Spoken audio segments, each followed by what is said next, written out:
Halo teman-teman, kenalkan saya Iksan Hidayat, mahasiswa dari Universitas Negeri Makassar. Pada video kali ini, kita akan berdiskusi mengenai konsep pembelajaran terpadu.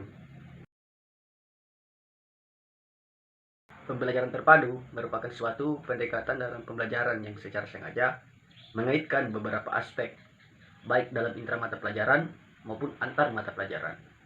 Dengan adanya pemaduan, siswa akan memperoleh pengetahuan dan keterampilan secara utuh, sehingga proses pembelajaran menjadi lebih bermakna bagi siswa.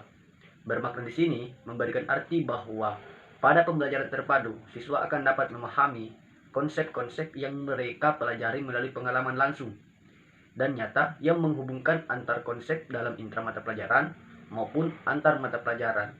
Jika dibandingkan dalam konsep konvensional, maka pembelajaran terpadu tampak lebih menekankan keterlibatan siswa dalam belajar, sehingga siswa terlibat aktif dalam proses pembelajaran.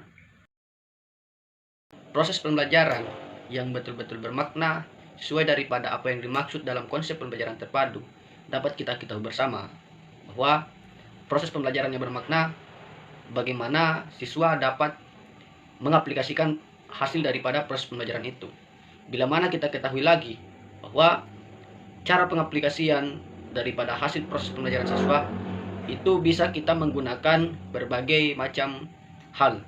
Pertama, guru memberikan penugasan kepada siswa sesuai dengan apa yang mereka sukai, seperti bermain dalam proses pembelajaran.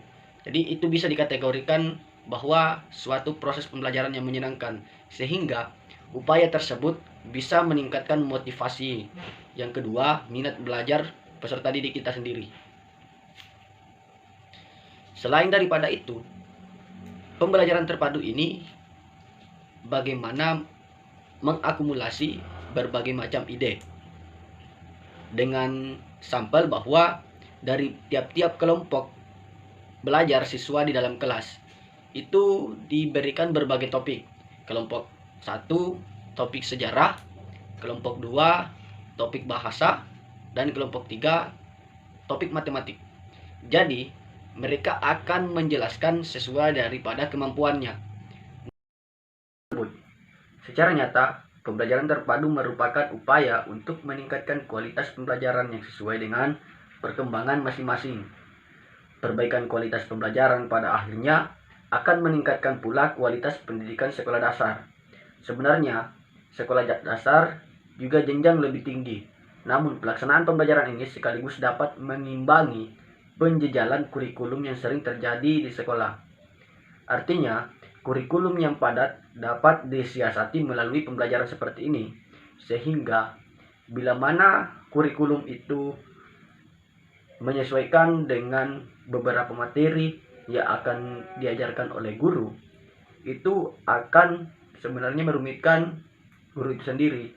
Namun, yang menjadi hal utama adalah bagaimana guru mengetahui berbagai macam model, sehingga materi tersebut bisa diakumulasi dengan materi lain, sehingga proses pembelajaran itu tidak terlalu luas.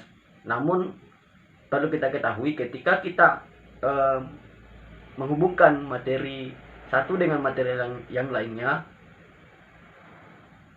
itu harus memiliki suatu hal yang berkesinambungan.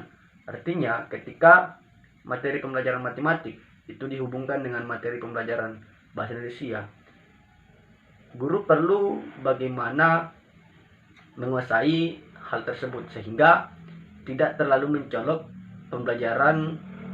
model pembelajaran fragmentednya.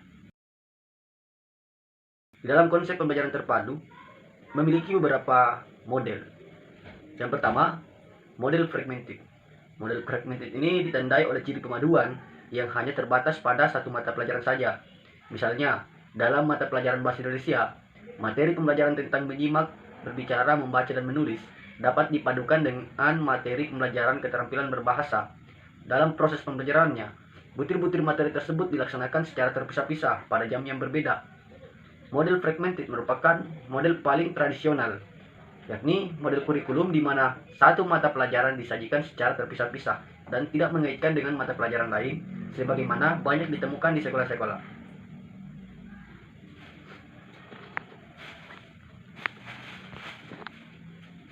Menurut Bambang Sunarko, model fragmented adalah model pembelajaran konvensional umumnya yang terpisah secara mata pelajaran.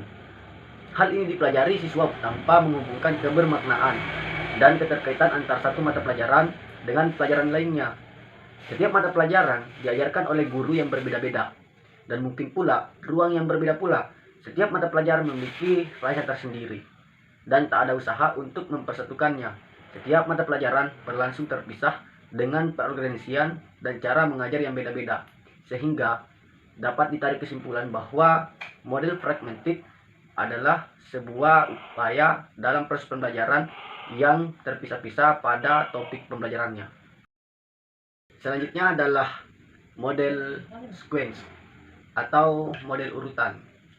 Jadi menurut Fougarty, model ini biasanya disebut dengan model rangkaian, di mana beberapa topik dari satu mata pelajaran diorganisasikan kembali dan diurutkan agar pelajaran bertepatan atau serupa dengan pada usaha saat guru mata pelajaran lain membahas topik yang mirip atau serupa.